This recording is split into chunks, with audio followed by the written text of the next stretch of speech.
Man, talk about a year with multiple prequels that are actually kind of deserving of their own creation, right? But you know what? 3 movies deep, and this good stuff. Good stuff.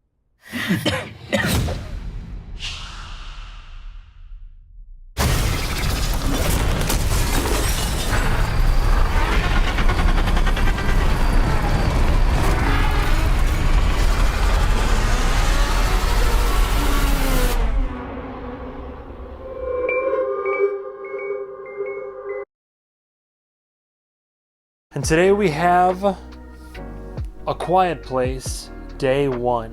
Playing around with the lighting and kind of how I choose to light these. I haven't changed the lighting in forever for these videos, so bear with me if things look different. Well, I reviewed Quiet Place Part 2 on my channel for sure.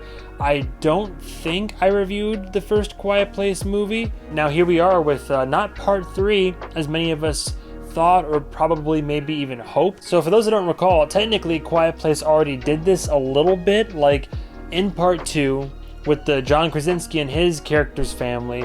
We do flashback to Day 1 in their small town, kind of more out in the more rural areas, like borderline out in the country and the farms and whatnot. We get Day 1, what happened, kind of a feel for the pandemonium and the panic, and then cut to the present time in that universe, and the movie continues. But with this Day 1, we're cutting away from our original family, abandoning all that. We're headed smack to the middle of New York City in a busy megatropolis city center, and seeing how the cities were affected during this this alien apocalypse. And if you really don't know what Quiet Place is all about, literally, it's another apocalypse kind of movie, and now movie series where the world hasn't truly fully ended in its entirety, but out of nowhere one day, aliens come from somewhere. They these creatures rain down from the sky. These things are blind and can only hear, but they can hear super well. And for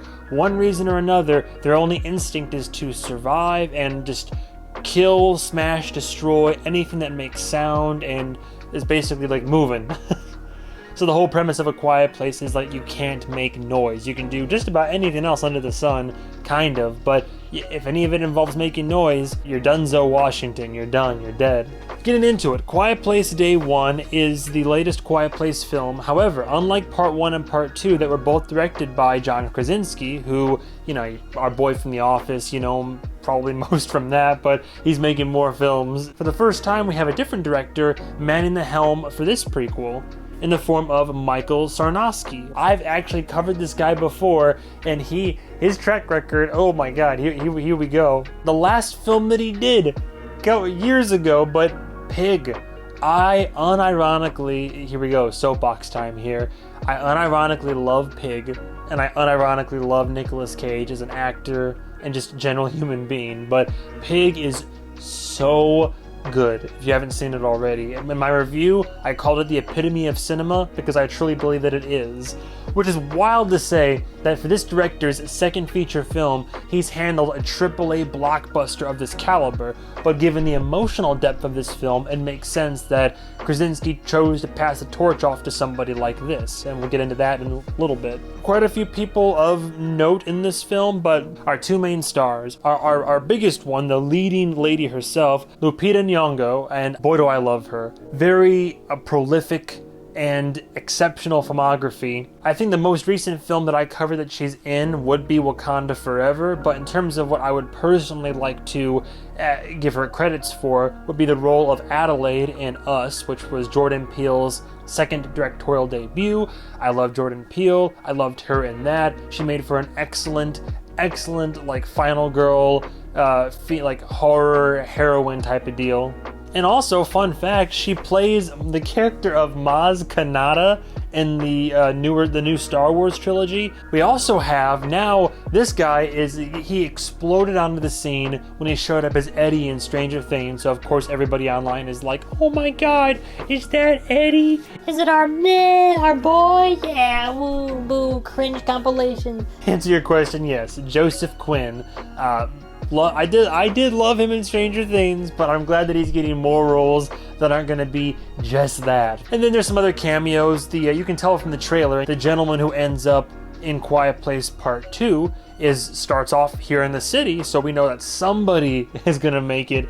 And then my boy Alex Wolff. I love Alex Wolff. Talk about funny coincidences. Alex Wolff, also one of the stars of Pig, is then brought over by the same director to play this character, but ever since Hereditary, and technically if you want to go back to the damn Naked Brothers band, this guy's been involved in the Hollywood scene some way or another. People either love or hate this film.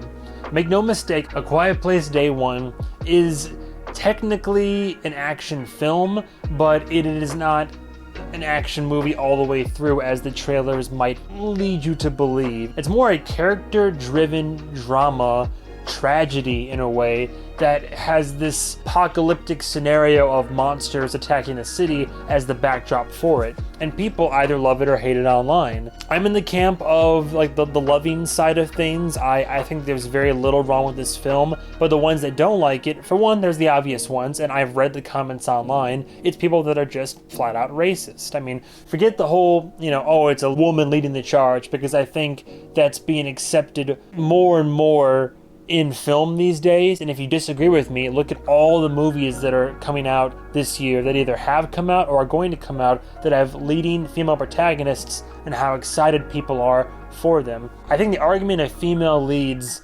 not being wanted is slowly becoming more and more of like a non-argument. It's becoming more of a fallacy, I believe. I think in this case, this is definitely a large part of it is racism. I pulled up the IGN review on Instagram for the movie, and IGN loved it. But the very first comment, unironically, just said, "How can it be good? It has a black lead." I think the rest of the people that don't like this film are the ones that were expecting something that was more like, just more horror, tense. The creature attacks and the thrills and the violence and the threat on your life is just constant. And just, I admit, Quiet Place Part 1 and Part 2 do have that vibe and kind of share that thematically. This one, while that is all happening, we often will the monsters almost become something that fades away as these two human beings are trying to just survive and cope and figure out their lives. I don't want to get too much into it. It's a story and narrative wise, but things aren't looking too bright in their world right now, and so they're just trying to find little moments of humanity and life they have left in this desolate hellscape that is New York now. But I'm in the camp of I loved it. I like to think that I'm not racist, so it wasn't a problem for me. Like I said, great prequel.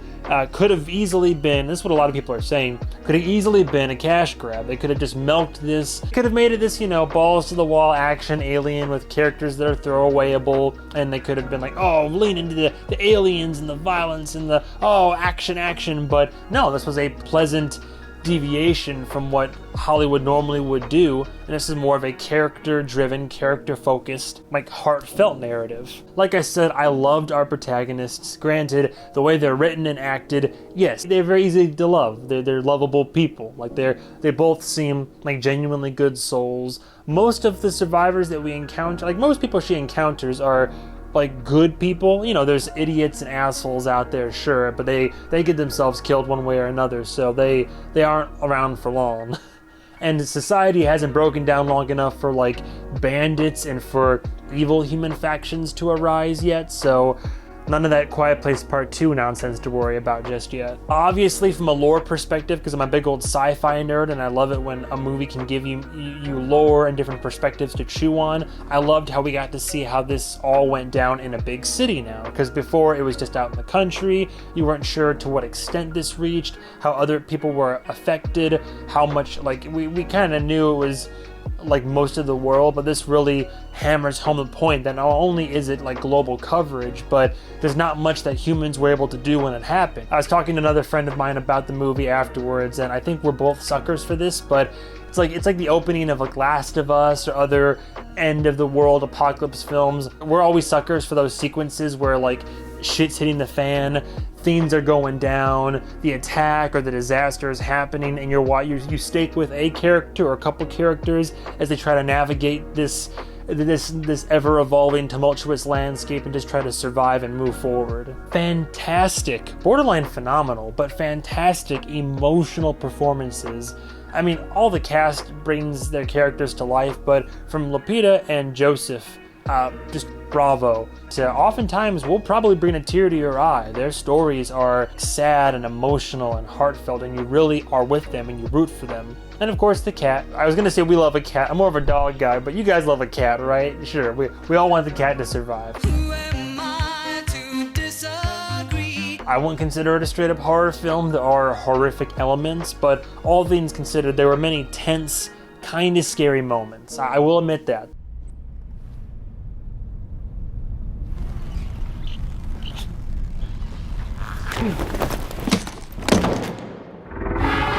I got a few cons, but I think a couple of them were just mostly like little personal gripes. My notes, I said, sometimes people are just a little bit silly. Yeah, people are stupid, but sometimes they make stupid decisions in this film. But again, it's because we're human, right? Even the smart ones, our main characters sometimes make some oopsie-doopsies, they make some mistakes. It's a little bit more forgivable. And of course, when the attacks are happening, you have people that just can't figure it out. So I guess this is like natural selection, right? Because they're like, oh, Thomas. I kind of like this kind of apocalypse because all the smart people figure out what they need to do to stay alive and survive, and they do it. And all the dumb people, all the idiots, are the ones that get picked off because they're like, and they panic and then yoink and then boom. Now granted, this film makes a point of showing you that some people are trying to be quiet, but you know, you can't control a panic attack. I understand that. There is the panicky, emotional, human element involved in this film, and that's why I can kind of let that gripe slide a little bit more. People are pretty smart for the most part, I think. Not really something to take away from the film, but I guess my personal enjoyment of it is that I'll admit part of me did want a little bit more action. There was action, there were tense moments, like I said. The trailers definitely make it sound like it's going to be an action horror flick for sure, and it is for the most part, but part of me would have also liked a little bit more. But again, that's just kind of, that's the more selfish side of things, right? My biggest complaint, or one of my biggest complaints, the trailers for this movie show a lot. Way too much. Now granted, I go to movies a lot, so I see the trailers for these movies a lot, and yeah, marketing online balls to the wall across my feed in terms of ads, in terms of trying to do memes or trends or get the word out there.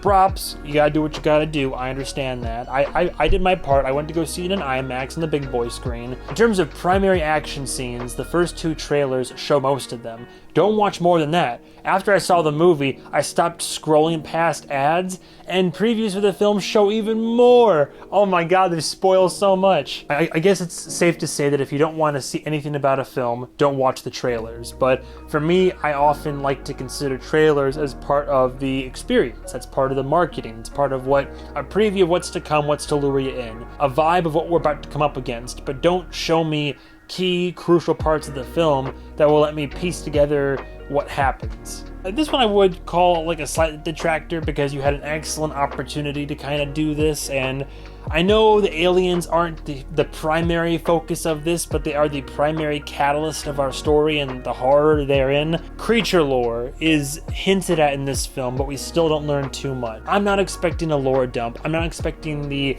creators and directors to literally give me a biological breakdown of these creatures and how they function, why they came, yada yada yada. I still like that it's a mystery. It just happened, and here we are trying to deal with it and figure out a way forward. That being said, there's like one scene in this film starts to hint at some lore or just a fact about these creatures or how they function, what they do, and it's just visually shown, it's quick, and it's not really confirmed, and nothing else really comes from that scene. There's no major lead up to that scene, and it's like, if you're gonna start to tackle lore on these critters, I really would appreciate it if like there was actually lore being tackled. I would have liked to have learned something more. I don't think we really learn anything too terribly new after all is said and done. I don't know if it's my favorite Quiet Place movie, only because 1 and 2, I think 1 is so iconic in its own way and so good. And if I recall, I enjoyed 2 more than I enjoyed 1. So logically speaking, like my current ranking would be Quiet Place Part 2, Quiet Place Part 1, Quiet Place Day 1, I think. but I feel like if I rewatch them, it might literally just be ranked 1, 2, 3. I'd almost be tempted to say I like them all equally now, but I don't know. This, I think, earns its spot in the Quiet Place universe. Some people are going as far as to say it's the best one. I don't know about that, but it is very good. I saw it in IMAX. It was a visual treat, not like a spectacle, but a treat, and I definitely recommend watching it in theaters if you get a chance, if you have not already. Worth your time. The characters, what you're really there for, the heart of it. Is it a perfect film? No, but I'd say don't listen to the critics and the naysayers out there. It's very good. Give it a go. I would give Quiet Place Day 1 a high 4 out of 5. A high 4 out of 5 for sure. Worth your time, worth the watch. Now without its flaws, but it's not a immensely flawed film. That's all I gotta say about Quiet Place Day 1. Thank you guys and gals so much for watching. Behind is always in the movie reviews, but I'm doing what I can with what I got, considering all the other content that I'm recording and editing and making and uploading, combined with full-time job, full-time work, social life, plans outside of this room and the recording. So thank you for your patience and bearing with me. I still love doing this, but boy howdy, there's so much to do. We'll see you in the next movie review that I do, or whatever I do. Watch the other stuff too. Everybody have a good night, and goodbye, travelers.